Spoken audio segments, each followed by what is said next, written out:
Hotel के कैमरे में सब कुछ रिकॉर्ड हो रहा था। रात के 11:58 बज रहे थे। एक आदमी, लित्का नारंग का हस्बैंड मैक नारंग, अपने रूम से बाहर निकला। उसका फेस कैमरे से छुपा हुआ था। मैक उस रात होटल से बाहर चला गया और फिर कभी वापस नहीं आया।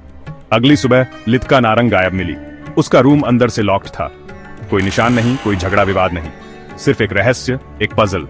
इंस्पेक्टर अमित को केस सौंपा गया। वो होटल के सिक्योरिटी गार्ड सुरेश से मिले। सुरेश ने बताया कि उसने रात को मैक को जाते हुए देखा था, पर उसे कुछ भी स्ट्रेंज नहीं लगा था।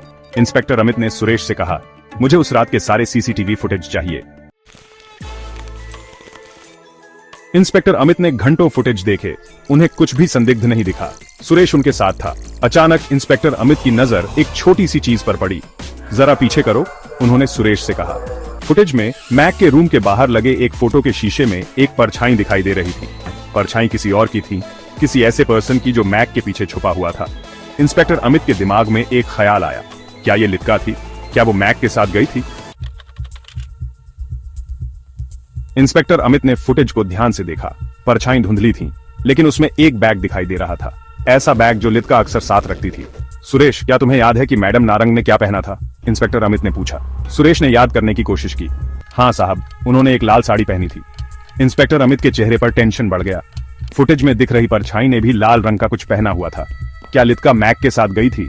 अगर हाँ तो क्यों, और वो कहां थी? इंस्पेक्टर अमित को अब सब कुछ समझ आने लगा था। ये कोई साधारण गुमशुदगी का मामला नहीं था। लित्का और मैक ने मिलकर सबको चकमा दिया था, लेकिन क्यों? फिर उन्हें याद आया, मैक नारंग पर धोखाधड़ी का आरोप था। क्या ये सब भागने की प्लानिंग थी? क्या लित्का उसकी हेल्प कर रही थी? इंस्पेक्टर अमित तुरंत एयरपोर्ट के लिए रवाना हुए। उन्हें पूरा यकीन था कि मैक और लित्का देश छोड़कर भागने वाले हैं, और वो सही थे। एयरपोर्ट के सीसीटीवी फुटेज में मैक और लित्का एक साथ दिखाई दिए। वे दोनों एक नई जिंदगी की शुरुआत करने जा रहे थे, सबको धोखा देकर।